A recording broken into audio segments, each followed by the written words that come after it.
বজালিত জিলা কংগ্ৰেছৰ সংবাদমেল সম্বোধন মুখ্যমন্ত্ৰীয়ে কংগ্ৰেছৰ প্ৰতীক চিহ্ন লুঙিত টুপি হ'ব লাগে বুলি কোৱাত ক্ষোভ বজালি জিলা কংগ্ৰেছৰ বিজেপিয়ে কৈছিল সবকা সাথ সবকা বিকাশৰ নামত ধৰ্ম মেৰুকৰণ কৰিছে বিজেপি দলে হিন্দুৰ নামত ৰাজনীতি কৰিছে মুছলমানৰ নামত ৰাজনীতি কৰিছে অসমৰ আটাইতকৈ হিন্দু বসতি প্ৰধান জিলা বজালি জিলা পৰিষদ সমষ্টিত কংগ্ৰেছ দলে 13টা সিটত হিন্দু প্ৰাৰ্থী দিছো আৰু 4টা পঞ্চায়তত আমি সংখ্যালঘু প্ৰাৰ্থী দিছো আৰু 6টা পঞ্চায়তত আমি বিৰোধী ঐক্য মঞ্চৰ প্ৰাৰ্থী দিছো অসমত থকা হিন্দু মুছলমানৰ ৰাজনীতি নকৰিবলৈ সংবাদমেল যোগে আহ্বান বজালি জিলা কংগ্ৰেছৰ লগতে দক্ষিণ পশ্চিম বজালি জিলা পৰিষদ প্ৰাৰ্থীজনে ভুৱা নথিপত্ৰ প্ৰেৰণ কৰি নিৰ্বাচনত প্ৰতিদ্বন্দ্বিতা কৰিছে বুলিও দাবী উত্থাপন কৰে বজালি জিলা কংগ্ৰেছৰ কমিটিয়ে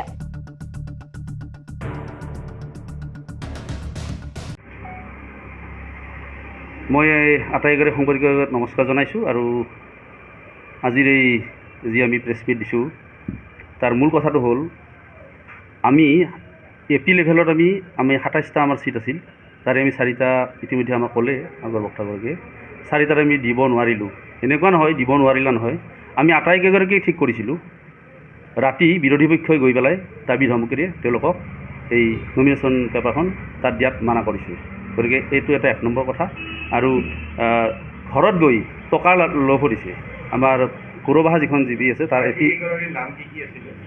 এগৰাকীৰ নাম আছে ৰীনা দাস তেওঁৰ ঘৰত ডাইৰেক্ট গৈছে আৰু বাকী 3গৰাকীৰ তাতে বেলেগ বেলেগ মানুহ গৈছে নামবোৰ কোৱা নাই কিন্তু এই নামে কৈছে আমাৰ পাঠশালাৰ 2গৰাকী গৈছে বিজেপি কৰ্মী নামটো গিৰীন দাস বুলি আছে এজন আৰু এজন ৰাজীৱ বিশ্বাস তেওঁলোকে গৈছে টকা লোভ দিছে কিন্তু প্ৰাৰ্থীগৰাকীয়ে নল'লে আৰু নমিনেশ্যন দিলে গতিকে এই 4টা নিদিয়াৰ কাৰণ হ'ল আমি আপোনালোকৰ থ্ৰুদি জনালোঁ আমি দিব নোৱাৰা নহয় আমি দিব নোৱাৰিলোঁ তেওঁলোকৰ জোৰ জুলুমৰ বাবে এই কথা আপোনালোকক যেহেতু মধ্যবৰ্তী সমাজত আপোনালোকে মিত্ৰজোঁটৰ মানে যি বিৰোধী ঐক্য মঞ্চ পাৰ্টি নিৰ্দলীয় প্ৰাৰ্থী দিলীপ বৰুৱাক সমৰ্থন দিবলৈ কৈছে এই ক্ষেত্ৰত আপোনালোকৰ ভূমিকা কি চাওক মই আছিলোঁ এই মধ্যবজালিৰ কংগ্ৰেছৰ প্ৰাৰ্থী দলে মোক টিকট দিয়াৰ একদম ফাইনেল সিদ্ধান্ত হৈ গৈছিল টিকট ল'লোঁ তেওঁলোকৰ পৰা আমাৰ দলৰ পৰা তৎমুহূৰ্তত আমি কিছু চিন্তা চৰ্চা কৰিলোঁ আমাৰ ওপৰ মহলৰ পৰা আমাৰ কিছু কথা আহি আমাৰ বজালি জিলাৰ সভাপতিও কিছু কথা ক'লে আমি আলোচনা হ'ল তাৰ ফলত আমি দুয়োপক্ষই এলায়েন্স কৰিলোঁ আমাৰ লিখিত আকাৰে এলায়েন্সটো হৈছে আমাৰ কোনো ভাৰ্বেল নহয় গতিকে আমাৰ কংগ্ৰেছ দলে তেওঁক পূৰ্ণ সমৰ্থন আমি আগবঢ়াম আজি আপোনালোকৰ মাধ্যমৰ যোগেদি আমি ক'লোঁ আৰু নিশ্চিতভাৱে তেওঁ জিতিব বুলি আমি আশাবাদী আৰু আপোনালোকৰো সহায় লাগিব সংবাদ মাধ্যমত গতিকে থুলমূলকৈ কথা এইখিনি নমস্কাৰ মোৰ লগত উপস্থিত আমাৰ বজালি জিলা কংগ্ৰেছৰ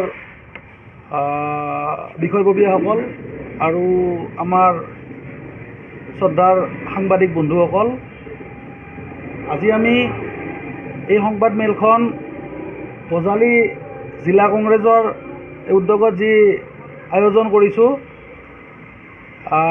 মূল বিষয়বস্তু হৈছে আমাৰ সমাগত পঞ্চায়ত নিৰ্বাচন আৰু আমাৰ অসমৰ মুখ্যমন্ত্ৰী ডাঙৰীয়াই যি ধৰণে তুলুঙা মন্তব্য কৰি ৰাইজৰ আস্থা বুটলিবলৈ তেওঁ যি চেষ্টা কৰিছে সেই তুলুঙা মন্তব্যসমূহৰ ওপৰত আমি আমাৰ দলৰ ফালৰ পৰা যি প্ৰতিক্ৰিয়া ব্যক্ত কৰাৰ উদ্দেশ্যে এই সংবাদমেলখন আয়োজন কৰিছোঁ আৰু মোৰ লগত উপস্থিত আছে আমাৰ অসম প্ৰদেশ কংগ্ৰেছ কমিটি অসম প্ৰদেশ যুৱ কংগ্ৰেছৰ সন্মানীয় সাধাৰণ সম্পাদক দীপাংকৰ দাস আমাৰ লগত উপস্থিত আছে আমাৰ বজালি জিলা মিডিয়া চেলৰ চেয়াৰমেন নিৰ্মল কাকতি ডাঙৰীয়া আমাৰ মাজত উপস্থিত আছে আমাৰ ছ'চিয়েল মিডিয়া IT চেলৰ সন্মানীয় অধ্যক্ষ গুপ্তমণি শৰ্মা ডাঙৰীয়া আৰু মই সংবাদমেলখন আগুৱাই নিবলৈ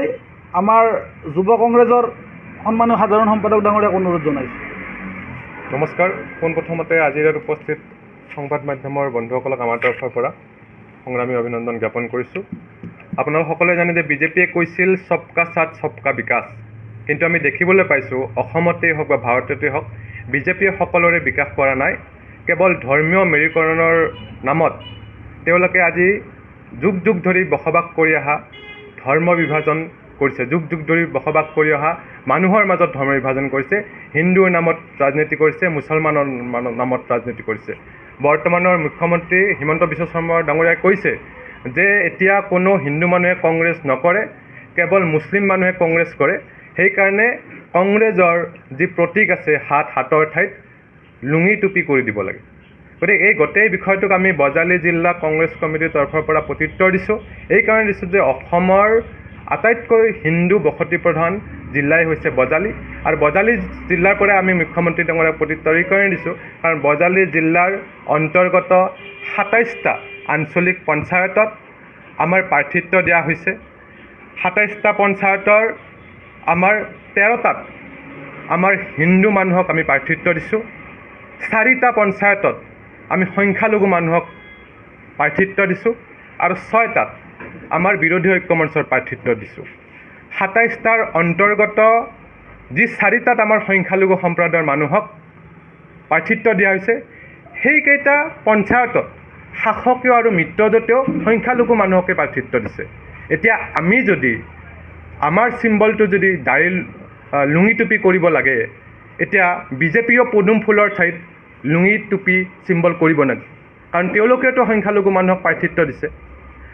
আমাৰ যদি আপোনালোকে নামসমূহ চায়, আমি ধেমচাত মণিকা তালুকদাৰক প্ৰাৰ্থিত্ব দিছোঁ, গলিয়াত কিশোৰ কুমাৰ মেধিক প্ৰাৰ্থিত্ব দিছোঁ, কলবাৰীত লাটুমণি ঠাকুৰীয়া দাসক প্ৰাৰ্থিত্ব দিছোঁ। এনেকৈ যিমানকেইগৰাকী আমি চাই গোটেইকেইগৰাকীক আমি খিলঞ্জীয়া হিন্দু অসমীয়া মানুহক প্ৰাৰ্থিত্ব দিছোঁ।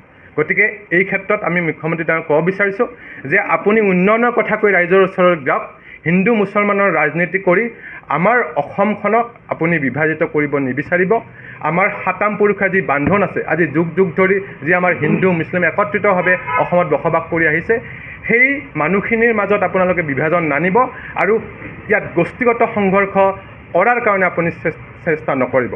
আমাৰ পৰৱৰ্তী যি কাৰ্যসূচী আছে, সেই কাৰ্যসূচী আমাৰ গুপ্তমণি শৰ্মা ডাঙৰীয়াই আগবঢ়াই নিব। আমাৰ 5টা যি জিলা পৰিষদ আছে, জিলা পৰিষদৰ কেৱল মাত্ৰ এটাত আমাৰ সংখ্যালঘু মানুহক প্ৰাৰ্থিত্ব দিয়া হৈছে, সেইটোত শাসকীয় মিত্ৰজোঁটেও সংখ্যালঘু মানুহকে প্ৰাৰ্থিত্ব দিছে। গতিকে আমি এই কাউণ্টাৰটো এইকাৰণেই দিছোঁ যে আমি যিকেইটা পঞ্চায়তত বা যিকেইটা জিলা পৰিষদত সংখ্যালঘু মানুহক প্ৰাৰ্থিত্ব দিছোঁ, বিজেপি বা এজিপিও সেই একেই কামেই কৰিছে। গতিকে আমাৰ যদি প্ৰতীক চিহ্নটো যদি লুঙি টুপি হ'ব লাগে, তেওঁলোকৰো হ'ব লাগে। আমাৰ জিলা পৰিষদৰ আমি 4টাত আমাৰ কংগ্ৰেছ দলৰ প্ৰাৰ্থিত্ব আছে আৰু এটাত আমাৰ বিৰোধী ঐক্য মঞ্চৰ প্ৰাৰ্থিত্ব আছে। বাকী কথাখিনি আপোনালোকক আমাৰ শৰ্মা ডাঙৰীয়াই ক'ব। আচলতে আমাৰ বজালী জিলা কংগ্ৰেছ কমিটিৰ অন্তৰ্গত আমাৰ যিটো মানে সামাজিক মাধ্যম আৰু তথ্য প্ৰযুক্তি বিভাগ আছে, এই মানে যিটো আগন্তুক যিটো গাঁও পঞ্চায়ত নিৰ্বাচন অনুষ্ঠিত হ'বলৈ গৈ আছে, খুব নিকা আৰু খুব স্বচ্ছ নিকা পদ্ধতিত অনুষ্ঠিত হোৱাটো আমি বিচাৰিছোঁ, কংগ্ৰেছ দলে বিচাৰিছোঁ জিলা কংগ্ৰেছ কমিটিৰ ফালৰ পৰা। আৰু এই ক্ষেত্ৰত আমি ছ'চিয়েল মিডিয়া আইটি চেলে অত্যন্ত গুৰুত্ব আৰোপ কৰিছোঁ। ইয়াত দেখা গৈছে যে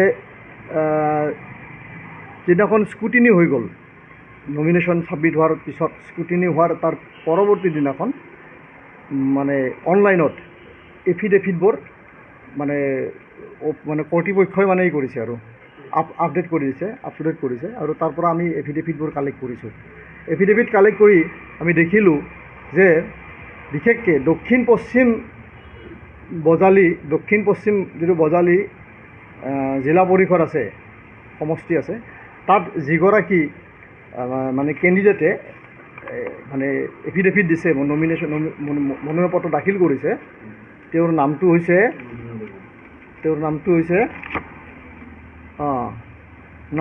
নবীৰণ বেগম। তেওঁৰ কোৱালিফিকেশ্যন মেট্ৰিক কোৱালিফিকেশ্যন এখন কোৱা মতে, আৰু মেট্ৰিকৰ যিখন চাৰ্টিফিকেট তেওঁ প্ৰডিউচ কৰিছে অফিচিয়েলি এফিডেভিটৰ লগত, সেই মেট্ৰিকৰ চাৰ্টিফিকেট হাতেদি লিখা, মানে হিন্দী দি লিখা। আমাৰ সন্দেহ হৈছে হিন্দী দি, কাৰণ অসমত কোনো স্কুলত HSLC এক্সামিনেশ্যনৰ মানে চাৰ্টিফিকেট কেতিয়াও হিন্দীত লিখা নাথাকে, ইংৰাজীতে থাকে আমি জনাত। কিন্তু আমাৰ ডাউট হৈছে এইটোৰ ওপৰত। আৰু দ্বিতীয়তে অনুসন্ধান কৰি গম পোৱা গৈছে যে যিটো তেওঁৰ গৰিয়াৰ যিটো কাষ্ট হয় বুলি কয়, তেওঁ তাত অন্তৰ্গত নহয়, তেওঁ পূৰ্ববংগীয় মুছলমান বুলি আমি গম পাইছোঁ। আৰু পূৰ্ববংগীয় মুছলমান এজনীয়ে বা কোনো লোকে কেনেকৈ MOBC চাৰ্টিফিকেট লাভ কৰিব পাৰে, আৰু MOBC চাৰ্টিফিকেট যিটো ডিপাৰ্টমেণ্টে দিয়ে সাধাৰণতে গৰিয়া যিটো, আমি তেনেকৈ এনকুৱাৰী কৰি আমি এইটো 1 নম্বৰ কথা।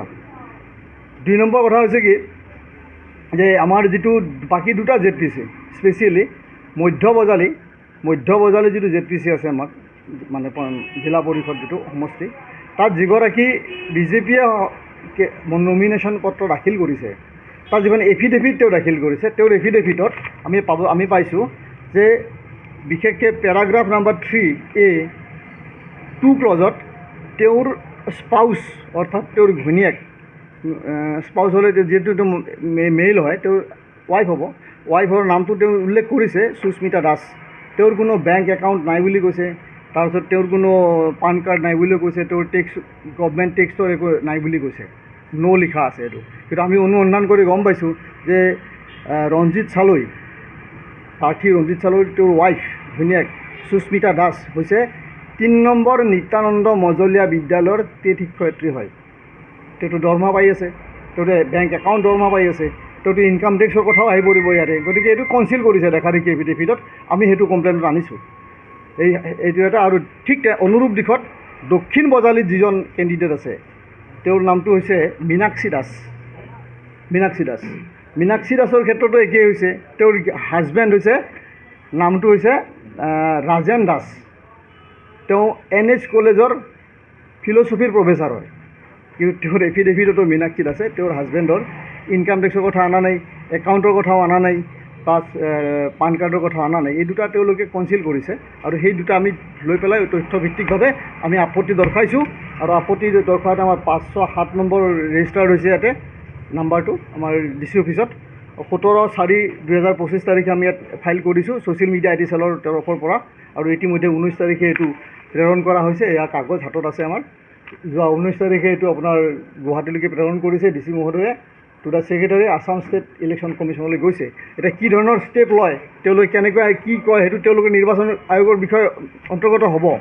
যদি ইয়াৰ ওপৰত কোনো ধৰণৰ একো ষ্টেপ লোৱা নহয়, ইতিমধ্যে মই বিশেষকৈ আমি লিগেল চেলৰ লগত কথা পাতিছোঁ আমাৰ গুৱাহাটী হাইকোৰ্টত। গুৱাহাটী আমাৰ যিখন আমাৰ কংগ্ৰেছৰ যিখন লিগেল চেল আছে, আমি কথা পাতিছোঁ। আফটাৰ যদি একো নহয়, হয়তো এইটো হাইকোৰ্ট সুপ্ৰিম কোৰ্ট হোৱাৰ চান্সটো যথেষ্ট বেছি আছে। আৰু গতিকে দেখা যাওক কি কৰা যায়, কি ধৰণৰ ষ্টেপ লয় আমি চাওঁ। গতিকে দেখা যায় এনেকুৱা ধৰণৰ কথাও হৈছে, য'ত আচলতে শাসনাধিষ্ঠ এই পাৰ্টিটোৱে বিজেপিয়ে তেওঁলোকে এনেকুৱা ধৰণৰ কামবোৰ কৰাটো আমাৰ দৃষ্টিগোচৰ হৈছে।